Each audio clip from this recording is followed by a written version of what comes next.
Kita untuk memasuki seri terakhir dari hidup Kristen yang berkeyakinan. Seri terakhir, seri ke-8. Saya mengajak kita membuka surat 1 Yohanes pasal 4. Surat 1 Yohanes pasal 4 ayat 7 sampai ayat 13. 1 Yohanes pasal 4 ayat 7 sampai ayat 13. Saya akan membaca nas ini bagi kita, silakan menyimaknya dalam hati. Saudara-saudaraku yang terkasih, marilah kita saling mengasihi, sebab kasih itu berasal dari Allah. Dan setiap orang yang mengasihi lahir dari Allah dan mengenal Allah.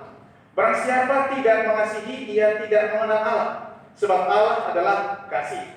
Dalam hal inilah kasih Allah dinyatakan di tengah-tengah kita, yaitu bahwa Allah telah mengutus anaknya yang tunggal ke dalam dunia, supaya kita hidup olehnya.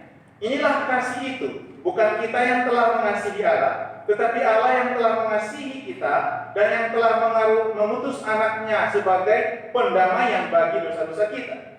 Saudara-saudaraku yang terkasih, jikalau Allah sedemikian mengasihi kita, maka haruslah kita juga saling mengasihi. Tidak ada seorang pun yang pernah melihat Allah. Jika kita saling mengasihi, Allah tetap di dalam kita dan kasihnya sempurna di dalam kita. Demikianlah kita ketahui bahwa kita tetap berada di dalam Allah dan Dia di dalam kita. Ia telah mengaruniakan kita mendapat bagian dalam Roh-Nya. Mari kita berdoa.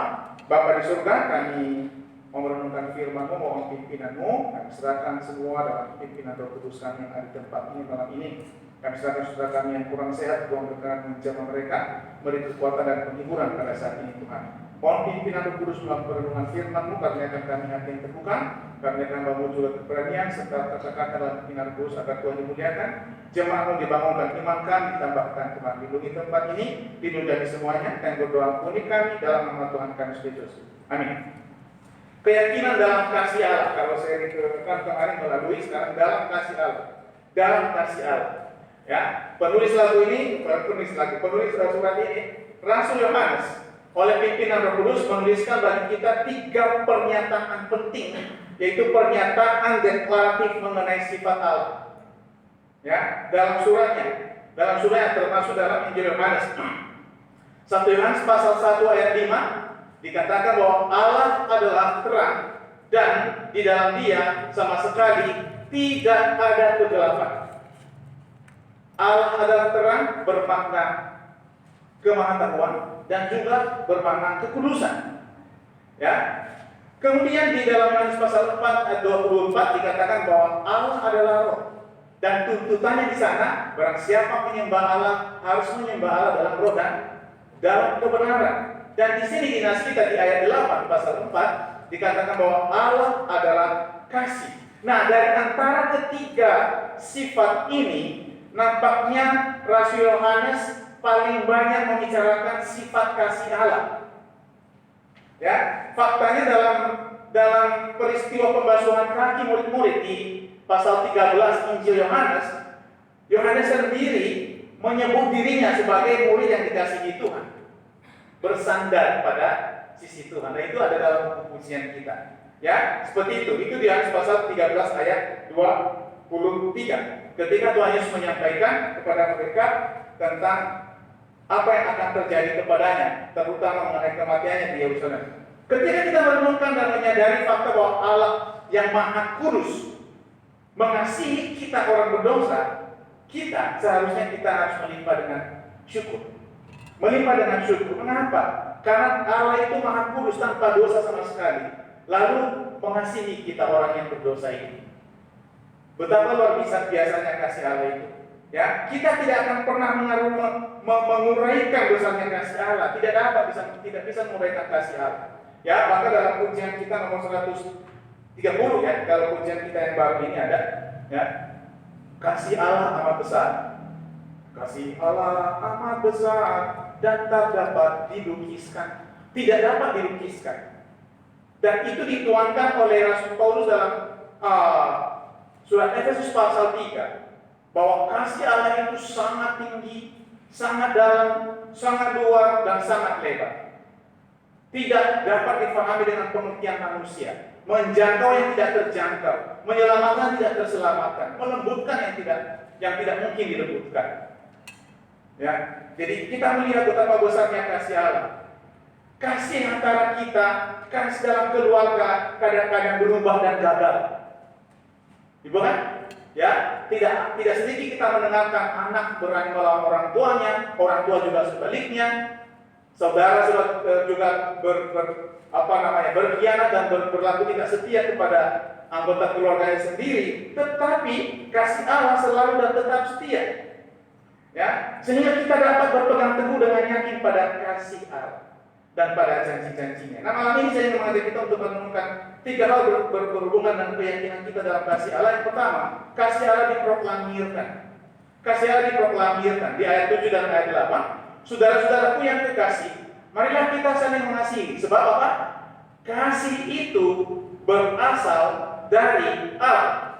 Dan setiap orang yang mengasihi lahir dari Allah dan mengasihi mengenal Allah.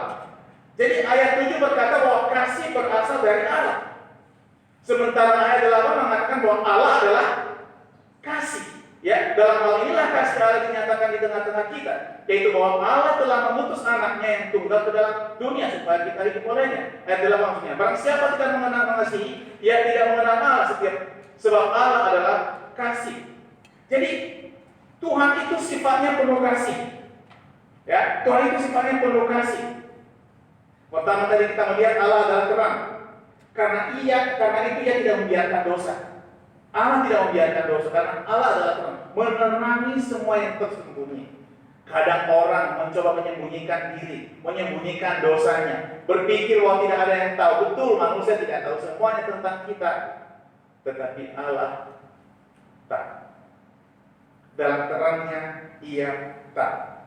Ya, ingatlah bahwa konsep tentang Allah mengasihi orang berdosa adalah hal yang patut kita tekankan dalam hidup kita.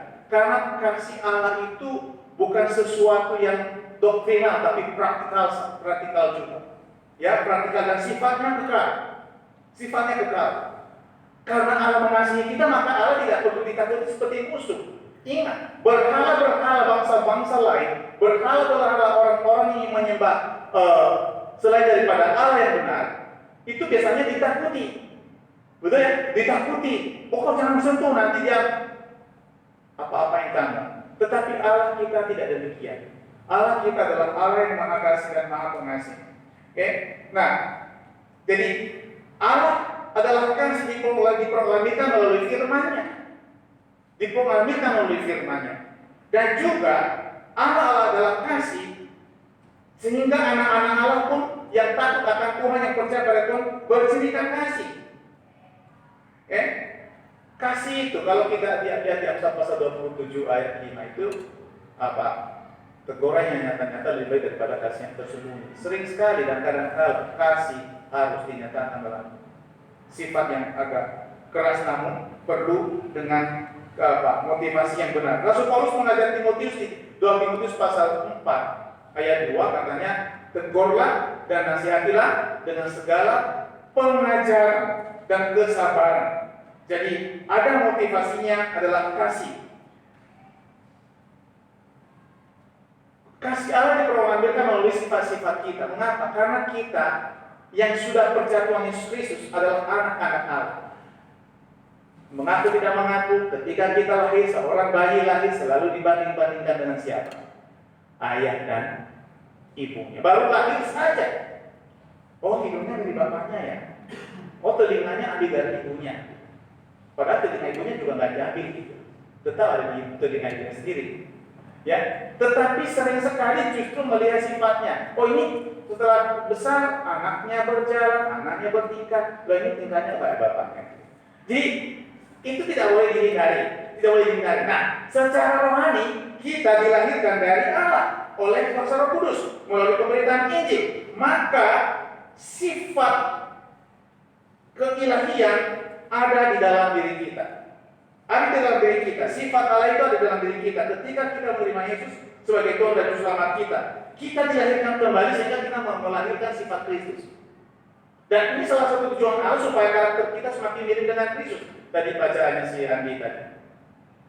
Dan semua orang yang dipanggilnya juga diubah. Ya, jadi dia di situ. 2 Korintus 5 ayat 17 dikatakan apa? Jadi semua orang yang ada dalam Kristus, ia adalah ciptaan baru. Yang lama sudah berlalu sesungguhnya, yang baru sudah ada. Dan di 2 Petrus pasal 1 ayat 4 dikatakan bahwa kita setelah dikuduskan boleh mengambil bagian dalam kodrat ilahi. Kodrat ilahi adalah sifat alami Allah, yaitu sifat kasih tadi. Ya, sifat kasih tadi. Itu, jadi kasih Allah diproklamirkan dalam firman-Nya dan dipancarkan melalui anak-anaknya. Kita dipancarkan melalui kita anak-anaknya. Maka kita harus hidup dalam kasih. Yohanes pasal 13, Tuhan Yesus katakan apa? Demikianlah dunia akan mengenal kamu, yaitu jikalau kamu saling mengasihi. Yang kedua, kasih Allah dibuktikan ayat 9 dan 10. Ayat 9 dan 10. Dalam hal inilah kasih Allah dinyatakan di tengah-tengah kita, yaitu bahwa Allah telah mengutus anaknya yang tunggal ke dalam dunia supaya kita hidup olehnya. Ayat 10. Inilah kasih itu, bukan kita yang telah mengasihi Allah, tetapi Allah yang telah mengasihi kita dan yang telah mengutus anaknya sebagai pendamaian bagi dosa-dosa kita. Jadi kasih Allah dibuktikan dengan mengaruniakan anaknya yang tunggal. Ya, mengaruniakan yang tunggal. Bahkan di pasal 3 ayat 16 juga mengatakan demikian. Demikianlah kita ketahui kasih Kristus, yaitu bahwa Ia telah menyerahkan nyawanya untuk kita. Jadi kita pun wajib menyerahkan nyawa kita untuk saudara kita.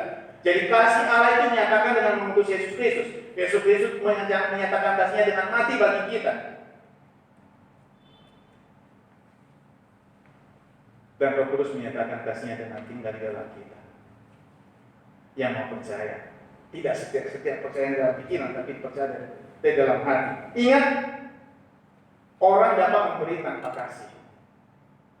Bisa ya? Karena orang memberi pada pengamen yang dilempar gitu. Nah, itu bukan dengan kasih namanya. Yang penting jangan ribut lah dengan kasih. Besok gitu. Tetapi tidak ada kasih tanpa memberi. Karena begitu besar kasih Allah akan dunia ini, sehingga Dia telah mengaruniakan Anak Tunggal. Supaya setiap orang percaya kepadanya tidak binasa melainkan melalui hidup yang kekal. Dan di Roma pasal 5 ayat 7 dan 8 itu ada statement pernyataan yang sangat indah oleh Tuhan melalui firman-Nya kepada kita, supaya kita merenungkan kasih-Nya, betapa indahnya kasih itu. Kita sedang mengutip ayat 8 dalam penginjilan. Lihat ayat 7. Sebab tidak mudah seorang mau mati untuk orang yang benar. Ingat ya pernyataan firman Tuhan. Tidak mudah seorang mau mati untuk orang yang benar.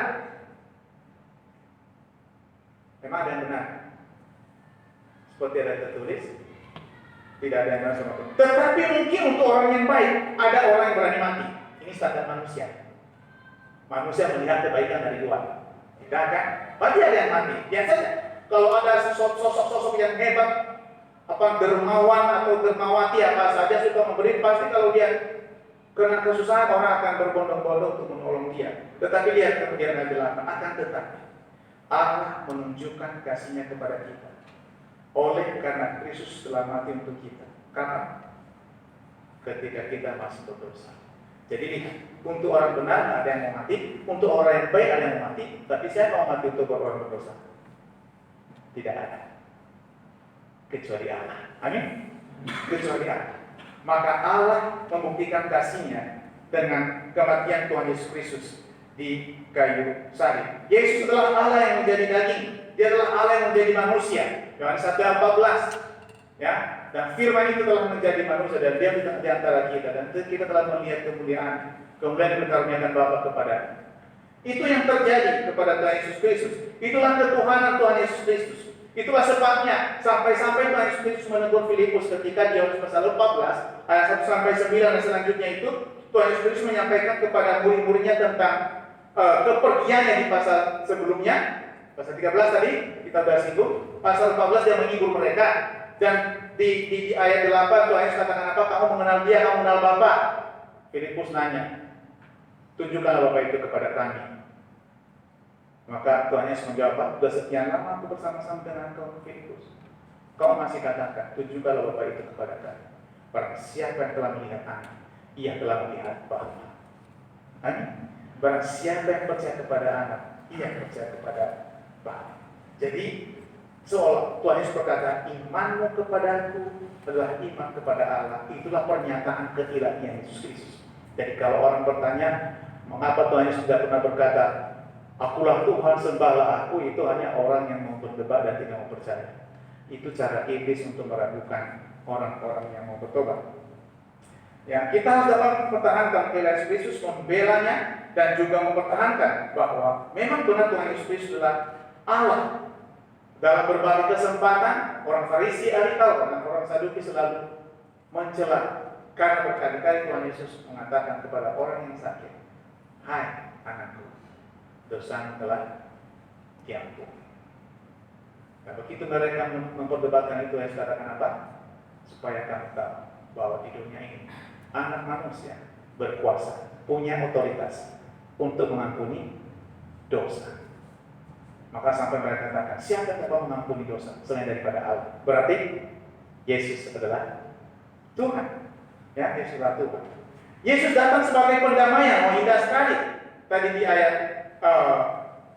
10 tadi ya, mengutus anaknya, Allah Bapa mengutus anaknya sebagai pendamaian bagi dosa-dosa kita. Karena di surat Efesus dikatakan ada tembok pemisah, ada permusuhan oleh dosa. Maka perlulah perdamaian, dan Tuhan Yesus Kristus datang untuk mendamaikan dunia. Untuk mendamaikan dunia, bukan hanya mendamaikan orang-orang tertentu, bukan hanya mendamaikan satu suku bangsa tertentu, tapi mendamaikan dunia dengan dirinya.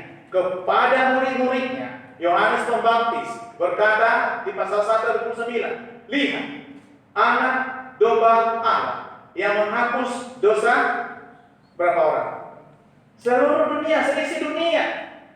Kristus datang untuk menawarkan keselamatan kepada seluruh isi dunia. Dan dari pasal 2 di nas kita ini, di pasal 2 kita mundur saja, saya baca buat saudara. Anak-anakku, hal-hal ini kutuliskan kepada kamu supaya kamu jangan berbuat dosa. Namun jika seorang berbuat dosa, kita mempunyai seorang pengantar kepada Bapa, yaitu Yesus Kristus yang adil. Ayat 2. Dan ia adalah apa? Pendamaian, propitiation. Pendamaian untuk segala dosa kita. Dan bukan untuk dosa kita saja, tetapi juga dosa seluruh dunia. Seluruh dunia. Ketika dikatakan seluruh dunia, semua suku bangsa, semua warna kulit, semua latar belakang, semua tingkatan ekonomi, semua tingkatan sosial, semua tingkatan pendidikan, intinya semua orang. Ya, semua warnanya apa saja. Yesus datang untuk membayar hutang dosa kita. Mengapa? Pertama, kita tidak mampu menyelamatkan dosa, menyelamatkan diri. Kita tidak mampu, tidak punya apa-apa untuk mengampuni dosa kita. Ya, apa gunanya jika seorang boleh seluruh dunia tapi yang kehilangan jiwa? Apakah yang dapat dia berikan sebagai ganti nyawa, pengganti jiwa? Jawabannya tidak ada, karena hanya satu yang dapat menggantikannya, Tuhan Yesus Kristus. Hanya Tuhan Yesus Kristus. Jadi kemudian mengapa Tuhan Yesus harus membayar hutang dosa kita? Karena Allah adalah terang dan adil. Allah menghendaki semua orang bertobat dan selamat. Ingat, Allah tidak pernah berkenan dengan kematian orang fasik sekalipun. Di kitab Yesaya, orang fasik, orang jahat, kalau menderita Allah tidak berkehendak dia masuk neraka. Allah selalu menghendaki supaya semua orang bertobat dan selamat. Termasuk apa yang dituliskan di 2 Petrus pasal 3:9, bahwa Allah menghendaki supaya semua orang bertobat dan menjadi selamat. Tetapi dosa harus dibayar, dan hanya Kristus yang dapat mempunyai yang mampu membayar hutang dosa kita. Saya membaca bagi kita Roma pasal 3:25. Kita biasanya hanya mengutip ayat 23, tapi saya membaca ayat 25 bagi kita, silakan menyimaknya. Roma pasal 3 ayat 25. Kristus Yesus telah ditentukan Allah, ingat itu, menurut perjanjian kekalnya, Kristus Yesus telah ditentukan Allah menjadi jalan pendamaian karena iman. Ditentukan sejak semula dan di Taman Eden diproklamirkan di Kejadian pasal 3. Dalam darahnya. Hal ini dibuatnya untuk menunjukkan keadilannya, karena ia telah membiarkan dosa-dosa yang telah terjadi dahulu pada masa kesabaran. Ya, jadi Allah Bapa mengutus anaknya Tuhan Yesus Kristus. Ya. Demikianlah Allah membuktikan kasih-Nya. Allah membuktikan kasih-Nya. Banyak sekali cara orang membuktikan kasih-Nya, antar sesama manusia, antar sahabat, antar kekasih, antara suami istri, orang tua dan anak, anak dan orang tua, dan demikian sebaliknya, antar pemimpin dan segala macam. Tetapi tidak pernah ada yang membuktikan kasih-Nya seperti Tuhan Yesus Kristus. Mati bagi kita. Amin. Mati bagi kita. Itu yang kedua, kasih dibuktikan. Dibuktikan melalui anak yang tunggal, dibuktikan melalui pendamaian diberikan oleh Tuhan Yesus Kristus. Dan terakhir, kasih dipraktikan. Ayat 11 sampai 13. Saudara-saudaraku yang kasih, jikalau Allah sedemikian mengasihi kita, maka haruslah kita juga saling mengasihi. Itu, mengasihi satu sama lain adalah hukum yang wajib bagi kita. Dan kasih itu diekspresikan dengan berbagai cara tentunya. Melalui teguran, melalui pemberian, melalui doa, melalui apa saja. Ya. Kasih sering sekali harus menegur satu sama lain. Ketika saudara satu sama lain tidak benar di hadapan Tuhan. Dikatakan, sekali lagi saudara-saudaraku yang kekasih, jikalau Allah sedemikian mengasihi kita, maka sudah kita juga saling mengasihi. Ya, seperti masa-masa corona ini seperti begitu banyak susah. Disitulah salah satu cara kita membuktikan kasih kita bersatu sama lain. Kasih Allah disempurnakan di dalam ayat 12. Tidak ada seorang pun yang pernah melihat Allah. Ini pernyataan yang sama diambil dari Yohanes pasal 1 ayat 18 ya. Jika kita saling mengasihi, Allah tetap di dalam kita dan kasih-Nya sempurna di dalam kita. Kasih Allah disempurnakan di dalam kita ketika kita hidup dalam kasih. Ya, hidup dalam kasih. Allah tidak akan menyempurnakan kasih-Nya di dalam orang Kristen yang hidup secara duniawi, yang hidup dalam kedagingan, ya, apalagi yang main-main dengan dosa dan main-main dengan iblis. Ingat, Allah tidak dapat dilihat, tetapi manusia dapat dilihat. Maka melalui manusia lah kasih Allah itu dipraktikkan, disampaikan. Ya, memang kasih-Nya diprogramkan dalam firman-Nya, dibuktikan, disalib, dan disempurnakan di dalam orang percaya. Mengapa? Karena orang percaya ada Roh Kudus menurut ayat 13. Ya, bahkan di Roma pasal 5 ayat 5. Roma pasal 5 ayat 5. Dan pengharapan tidak mengecewakan karena kasih Allah telah dicurahkan di dalam hati kita oleh apa? Roh Kudus. Jadi ingat, pada saat yang sama Roh Kudus masuk ke dalam hati orang percaya, saat yang sama juga kasih itu dicurahkan. Maka kasih itu haruslah nyata dan disempurnakan dalam diri kita melalui tindakan-tindakan kita. Ya, kita hidup dalam kasih kepada semua orang, kepada Allah. Memang dalam hukum Taurat dia hanya singkat dalam 2 hal. Ya, hukum Taurat disingkat dalam 2 hal, itu mengasihi Allah dengan segenap jiwa, segenap kekuatan, dengan segenap kabut, dan dengan segenap jiwamu. Dan yang kedua, kasihilah sama manusia seperti dirimu sendiri. Kita mengasihi Allah melalui penyembahan kita, melalui doa kita, melalui pemberian kita kepada Tuhan, melalui ketaatan kita kepadanya, melalui kesaksian kita kepada orang lain, melalui pemberitaan Injil. Demikianlah cara tenang, melalui penyembahan kita, pujian kita, pemenangan jiwa. Nah, kasih kita kepada saudara kita seiman yang kita buktikan dengan saling mengampuni, saling menegur, saling menasihati, saling membantu, dan macam-macam. Di Filipi pasal 1 ayat 9 kita diingatkan oleh Rasul Paulus di sana yang diajarkannya kepada orang-orang percaya di Filipi. Paulus berkata demikian di ayat 9, dan inilah doaku, semoga kasihmu makin melimpah dalam pengetahuan yang benar dan dalam segala macam pengertian. Paulus, orang Filipi ini, orang yang kasihnya tidak diragukan. Ya, di 2 Korintus pasal 8, Paulus mengambil contoh orang-orang ini sebagai teladan dalam mengasihi dan memberi. Bahkan inilah orang-orang Filipi. Ini Filipi kota di Makedonia.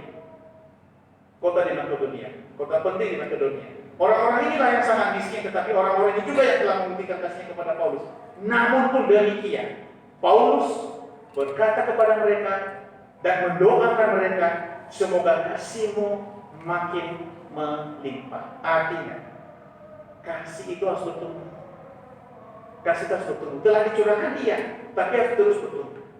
Ya, harus bertumbuh. Sama seperti kasih antara suami istri. Ya, tidak pada banding terbalik ya. Jangan semakin lama makin pisah, tapi justru makin lama makin saling cinta, makin mengasihi. Itulah seharusnya yang diharapkan oleh Tuhan dari kasih kita kepadanya. Jadi setelah dikasihi Tuhan, mari Allah telah membuktikan kasih-Nya di Kalvari. Karena kasih itu telah diproklamirkan dalam firman Tuhan, yaitu untuk menyediakan keselamatan bagi setiap orang yang mau percaya kepada Tuhan Yesus Kristus dengan iman. Kasih Allah hanya disempurnakan dalam diri orang percaya yang penuh penyerahan kepadanya. Maka inilah kesempatan kita ketika kita datang untuk penyerahan kepada Tuhan melalui doa-doa yang kita sampaikan kepadanya, dan bukannya di hari Rebu, di setiap saat, setiap hari di kamar, dalam renungan pribadi kita, di hadapan Tuhan setiap hari, kita semakin penyerahan kepada Tuhan. Dan berdoalah, Tuhan, kiranya saya bertumbuh dalam kasih-Mu. Bersyukur Tuhan, terima kasih kasih-Mu yang luar biasa. Kasih itu telah dinyatakan oleh salib Tuhan Yesus Kristus. Maka kita perlu untuk menjadi saluran kasih tersebut, sehingga kita memiliki keyakinan bahwa kita hidup dalam kasih Allah. Mari kita berdoa. Bapak Yesus, terima kasih malam ini. Kami bersyukur sama Tuhan. Terima kasih untuk kesempatan ini Tuhan. Kudusan firman dalam diri kami. Kami berdoa kiranya melalui pemberitaan firman kami dikuatkan, dan kami berdoa untuk mereka yang kurang sehat, berikanlah kekuatan kembali dan kesabaran serta kesembuhan Tuhan, sehingga dapat bersama-sama dengan kami. Terima kasih Tuhan. Kami berdoa, ampuni kami dan kuduskan firman dalam hati kami masing-masing. Terpujilah nama-Mu, dalam nama Tuhan kami Yesus Kristus. Amin.